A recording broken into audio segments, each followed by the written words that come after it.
changed the name. You are dishonoring both the Mahatma and Gurudev. Is it any wonder that Bengal and Bengalis call you Bangla Birodhi? Since March 2022, the union government has not released one single paisa to West Bengal. And actually, there is no one single element, not one, of the legal right to work retained in the bill, which was there in the original bill. That was a legal right. Honorable Chairperson, sir, I stand on behalf of my party, the All India Trinamool Congress, to stridently oppose both the renaming of the bill and the replacement of the Manrega Act by the VB G. Ramji Bill 2025. In 2005, the Union government enacted the National Rural Employment Guarantee Act, which revolutionized rural India's idea of livelihood security. This very House, there was a historic consensus among all parties when they passed the bill, and everyone shouted, Rozgar Guarantee Zindabad. This was the history of the original bill.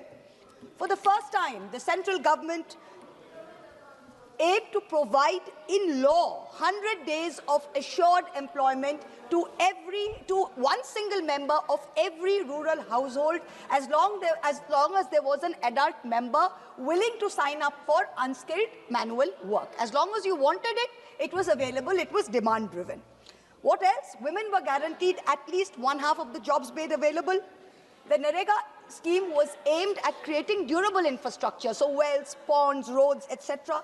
Employment to be provided within 5 kilometers of an applicant's residence. So this was to prevent large-scale rural to urban migration. Minimum wage was to apply. Every state was notified with a minimum wage.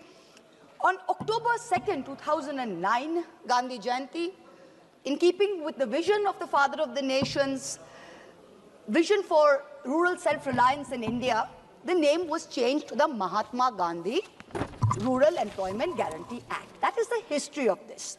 Now, suddenly, 16 years later, with no consultation with anybody, you did not consult with the opposition, you did not consult with civil society, you did not consult with any stakeholders, the government has introduced a bill to repeal the Manrega. This is not an amendment, mind you. You are replacing it with something called a VB G. Ramji Bill.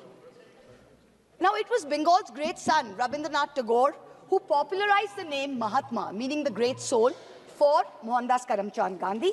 Some historians said that other people before Gurudev had called him the Mahatma. But it's ironic that the Prime Minister's home state, the Gujarat High Court, Justice Pardiwala, when he was there, he declared in February 2016, once and for all, that it was Rabindranath Tagore who gave the title of Mahatma to Mohandas Karamchand Gandhi, and that all school textbooks should give the credit of naming of the Mahatma to Tagore. And what have this government done today? You've changed the name. You are dishonoring both the Mahatma and Gurudev. Is it any wonder that Bengal and Bengalis call you Bangla Birodhi? Do you think, does this government think it's been very smart by putting the name Ram, by putting the acronym RAM in the name of the bill? What did Gandhiji say? I'm quoting Gandhiji. By Ram Rajya, I do not mean Hindu Raj. I mean divine Raj, the kingdom of God. Ram Rajya ensures equal rights of prince and pauper. It is a sovereignty of the people based on moral authority.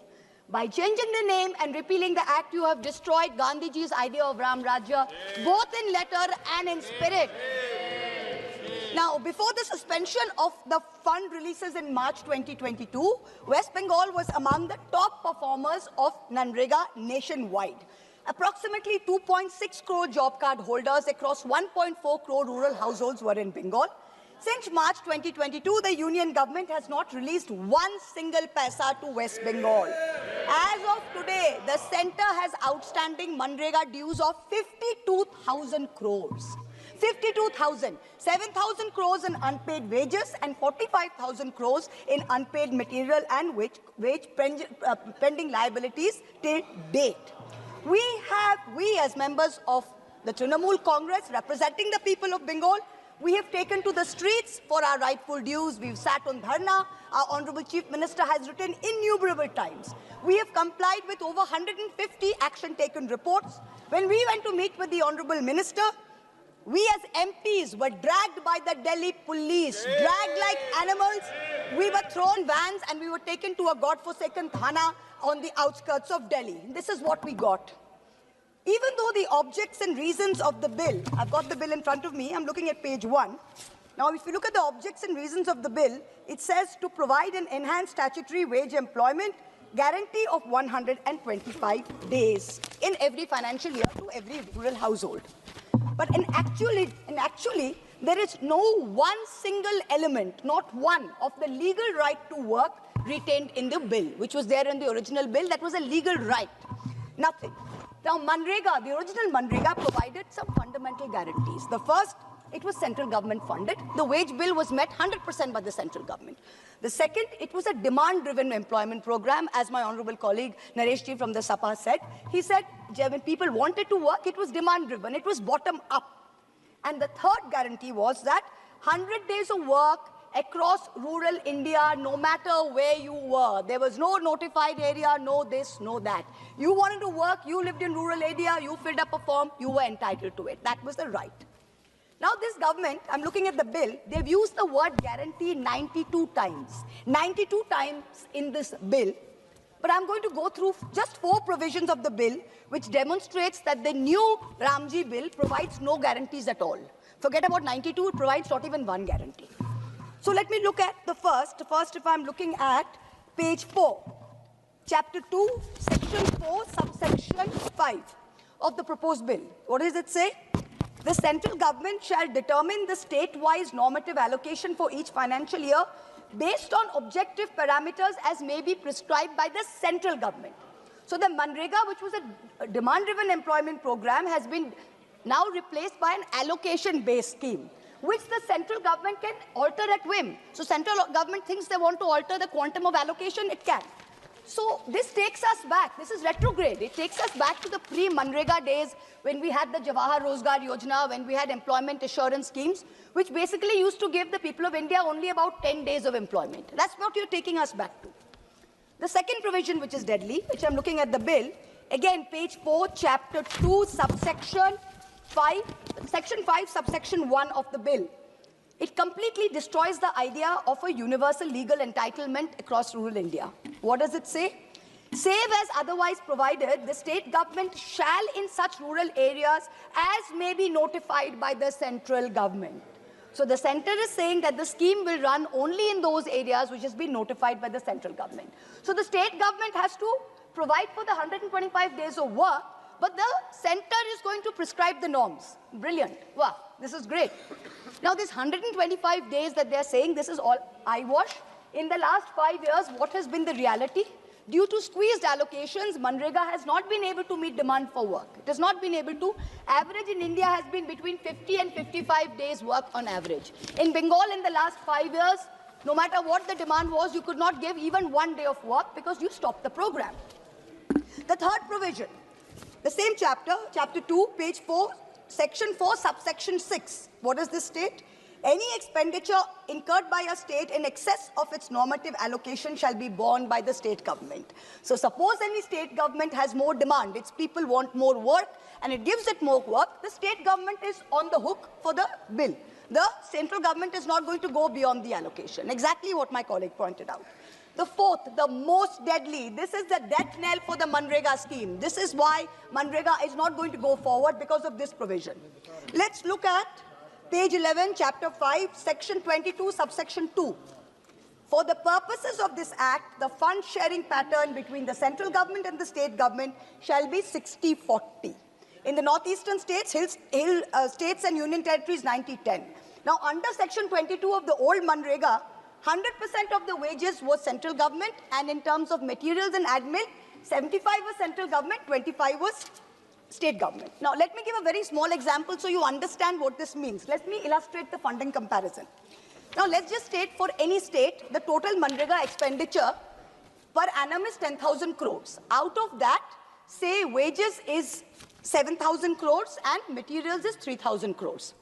State government in the old situation, central government is picking up 100% of the 7,000 crores, and of the materials 3,000 crores, central government is picking up 75%, that's 2,250 crores, state government is picking up 750 crores. So what is the situation? Central government's total bill is 9,250 crores, state government pays 750 crores. This is old Manrega. The new VRAMG, what is it looking at? Same expenditure of 10,000 crores. Sir, I've got 12 minutes, sir. I'm the first speaker, 12 minutes. Please don't ring the bell, sir. Okay, now under the new situation, what is happening? It's same expenditure of 10,000 crores. In the same expenditure, it is 60-40 of the total. Center spending 6,000, state has to spend 4,000. Old situation, state for the same expenditure was only liable for 750 crores. Now the state is liable for 4,000 crores. So the state share has gone up by 3,250 crores, which is 430% more. Now for the same level, the state has to give additional 3,250 crores. Now, for the states, what does this mean? This is a loss of wage protection because you're on the hook for the wage bill. There's a budget cap risk where if there's expenditure beyond the allocation, the states have to borne it. But the unemployment allowance, that if you don't give work, the unemployment allowance in the old section was under the... Please let me finish, sir. Sir, please let me finish. Sir, I'm the fourth speaker, 10 hours, sir. Sir, 10 hours, I have to finish. This is not fair, sir. 10 hours, there are 3 speakers, I've got 12 minutes, sir. Please don't do this. Please, sir, please let me finish, sir. I've got 2 minutes more, please let me finish. The unemployment allowance will continue. Now, in this, there's a structural shift where you're moving to a fiscally devolved model. Let me finish, sir. Last one paragraph. No, one second, please the Calcutta High Court. Please listen to yes, me. Sir. Please listen to me. Yes, sir. I'm given indication that you have 10 minutes. You have already crossed 11 minutes. Sir, I'm giving you. Increase the time, sir. Please listen to me. Yes, sir. I'm giving you another 40 seconds. No, sir, you please give me because you've increased the time to 10 hours, sir. That 10 minutes was under the 4-hour scenario, sir. See, yes, let me as finish, requested okay. by you, I'm giving you 12 minutes. Let me finish, sir. I'm giving you, sir. Manrega was a people's law. The popular slogan was "Har haath ko kaam do, kaam ka pura daam do." What's happening today? The Calcutta High Court has directed the union government to resume Manrega in West Bengal as of 1st August. Not only did you not do it, you went to Supreme Court. Supreme Court dismissed your petition, said Calcutta High Court's order stands. Even till today, the legal position is clear. You have not increased it. When I will request the Honorable Minister who is present here, when you reply, sir, please give us a very clear indication to the state of West Bengal, to all of us sitting here. How do you propose to clear the rightful dues of 7,000 crores of unpaid wages and 45,000 crores of our projected liabilities? This is our legal entitlement. We are not begging for it. You are in contempt of both the courts of law and the courts of the people. Na kisi ka saath, na kisi ka vikas, na Rahim ka, na Ram ka. This is the truth of this bill. Jai Hind. Thank you, sir. Thank you.